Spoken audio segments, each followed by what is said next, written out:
Tools. Today we're talking tools. You know, I have got thousands of tools that I've accumulated over the past 40 plus years in the business.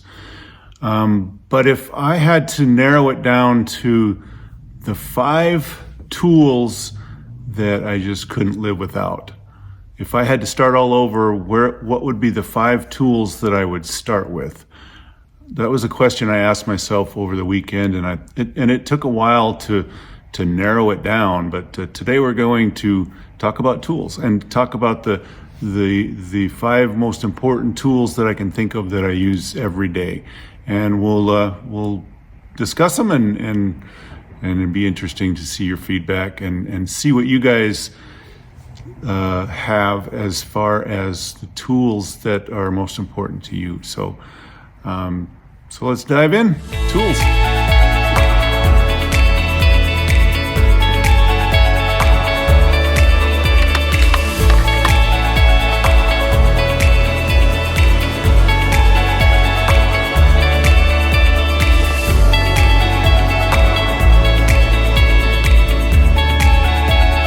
So the first tool that I think that would be the most important, and these 5 are not ranked in importance. They're just the 5 that I couldn't live without every day.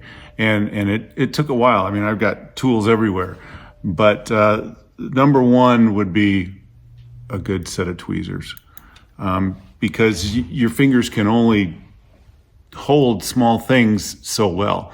And tweezers help you pick up things, pick up stones, pick up wire, pick up all kinds of things. And if you don't have a good pair of tweezers, it can get kind of frustrating. Now, I've done videos in the past about how I go to prepare my tweezers, because most people think that, you know, your tweezers, you want like a little pinch point so that you can pick things up. But actually, they work better if they're more parallel. So when you squeeze them together, it's got a flat area instead of a pinched area. Pinched area is you go to pick things up and they flick off and you're chasing things all over. But if it's nice and flat, I don't know if you can see that or not, but these come together nice and flush. It just helps hold things a little bit better. The very tip of my tweezers, I file flat. You can see, I'll take some better pictures so that you can see it. And then the sides of them are flat as well, so that you can pick things up. Let's see if I can show you a little bit. But you can pick things up a little bit easier. It's like there's a little small stone that you can't see. But so preparing your tweezers in the right way so that they work better, work efficiently. And again, I'll put a link in the video as far as how I prepare my tweezers. So one of the top 5 tools that I need is a good set of tweezers. The next thing would be a good set of pliers. Now, these ones I've had for most of my jewelry career. In fact, we did a video a little bit while back about how I prepare the inside so they don't leave tool marks, and how I soften the edges so that they don't leave scratches and things. I've got pliers all over the place, but these ones, if I can't find them, all work stops. I look for the green handles because that's my favorite pair, and I use them every single day. I use them for bending things, for twisting things, for, you know, setting stones, all kinds of things. And again, this is the same way. The very tip of these is ground just a little bit flat, just so that it's a little bit easier to grab onto things. The insides are polished, so I got all the scratches out of them. And the sides are softened so that they don't scratch and leave tool marks in metal when you're bending them. So these are very important. Like I said, if I can't find these, I stop working and go looking to see where I left them or see what they're under, because these are instrumental in my day. So tweezers and pliers would be absolutely in the top 5 of the tools that I use every day. Another thing would be a good hammer. This is, they call these a chasing hammer. And I don't know the weight of this. It's not a huge one because I've got other chasing hammers like, let's see if I can find another one. So there's one that's a little bit bigger. And this one is just a little bit smaller. I use it for every day, you know, pounding metal flat. When I'm setting stones, channel setting or bezel setting, I use these. It's got a really narrow handle so that it's got a little bit of flex to it, so it works well. This one here, I've had it so long that the country that it was made in doesn't exist anymore. This was made in West Germany. So I've had this one for the majority of my jewelry career as well. And it's another one of those things that if I don't know where this hammer is, all work stops, because it's part of me. It's been around so long that it's just I need this in my life to be full, if that makes sense. So a good hammer, because you're constantly, like I said, you're flattening metal, you're setting stones, you're doing all kinds of things that you just need a good hammer. And along with a hammer, you need like a steel block. You know, this is one that I use for hammering on, and it just makes things a little bit better than, you know, I mean, you can hammer on your bench and stuff like that, but you need something that's a little sturdier. So that would definitely be in the top 5 tools of all time. So you got your tweezers, your pliers, and your hammer. And now, so they're kind of like your basic hand tools. And like I said, I've got thousands of them around here that we could talk about, but those would be your basics for anybody that's getting into any kind of jewelry, whether it's even wire twisting and things like that. Those are tools that you're going to need. So the next thing that I need and use every single day is a Fordham handpiece, or a Fordham. They call them a Fordham. It's a flex shaft, you know. So this is hooked up to the brand name is Fordham, but it's actually called a flex shaft. It's a motorized flex shaft. People have used Dremels, and I've used them before, but I'm not a huge fan of Dremels, just because the fact that they've got 3 speeds, you know, off, fast, and super fast. And when I'm working with my handpiece and my with these, most of the time I'm working at a very slow RPM rate. Whether I'm polishing or whether I'm cutting or setting stones, I'm not cranking the speed up on this a lot. Most of the time it's very slow. And with a Dremel, you just don't have that capacity to go super slow. I mean, there might be some Dremels on the market that have some slow speeds, but I've never found them and just never tried to. So this, most of the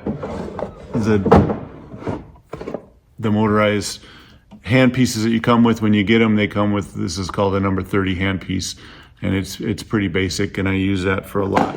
But this is the one that I use. It's actually called a number 10 hand piece. It's a quick change, so you can easily change in and out different burrs that you're using, as long as it's a 3/32 shank burr. It fits into this. There might be these that you can get for the larger burrs, but for the most part, all the burrs that I buy are this same size, so that I can quickly change them out with this. And I use that.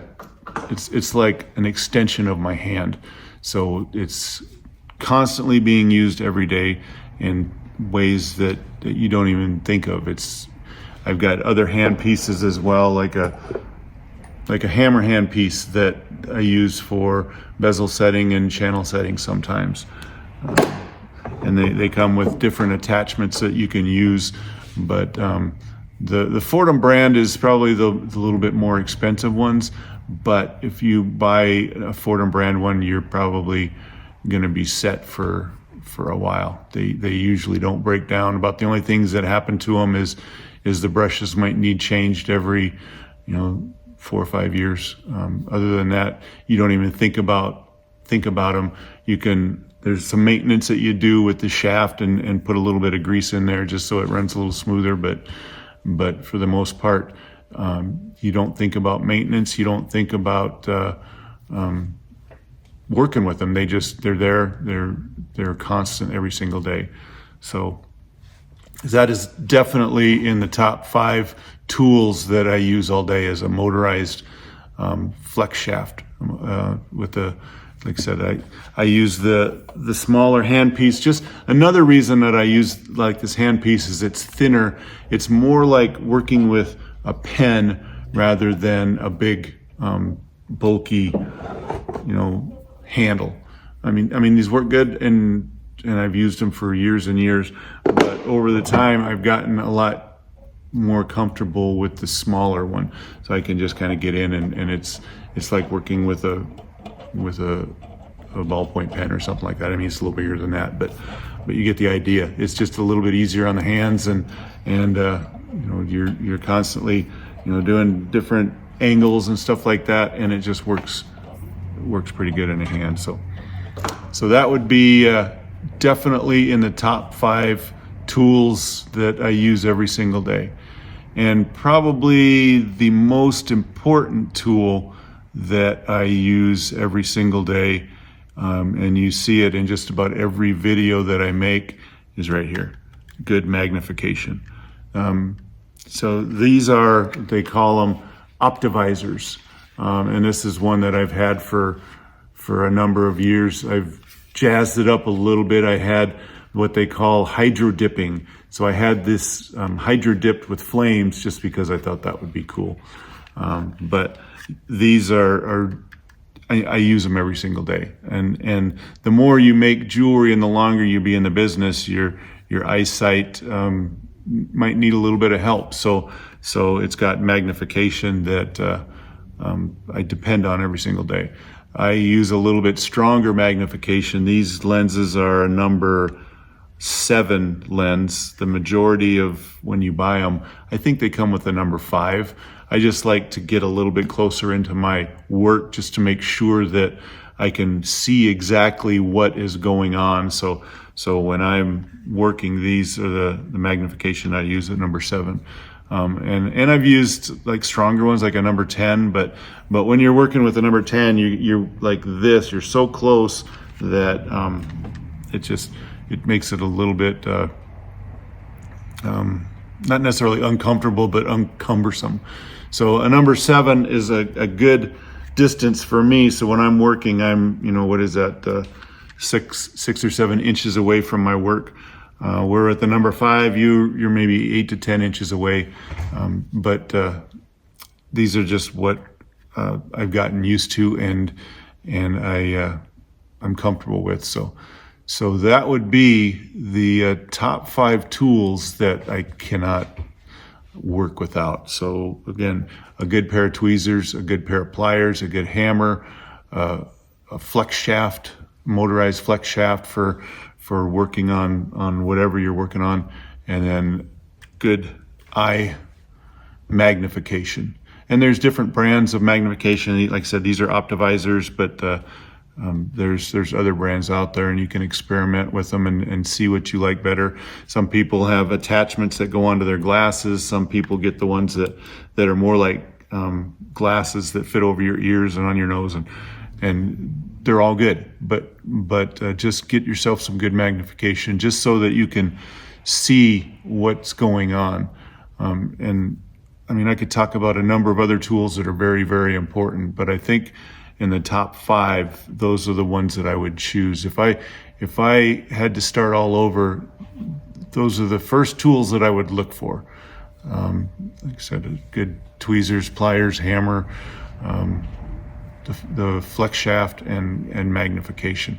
Without those, I can't work. It's like if I'm down here working and the power goes out, I can work for a little bit. I can do some soldering and some hammering and stuff like that, but I can't work very long without my flex shaft.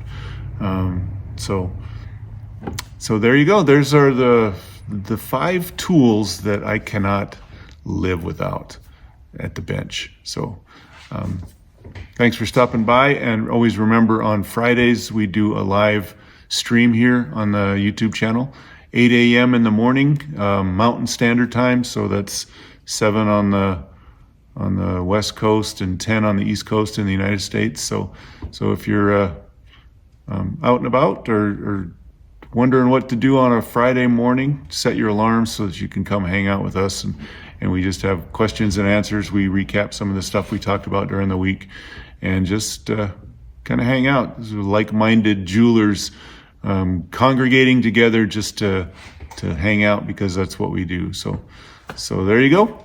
5 tools you can't live without. Thanks for stopping by. Make sure you subscribe to the channel, because we're coming out with content all the time. So thanks for stopping in, and we'll see you next time.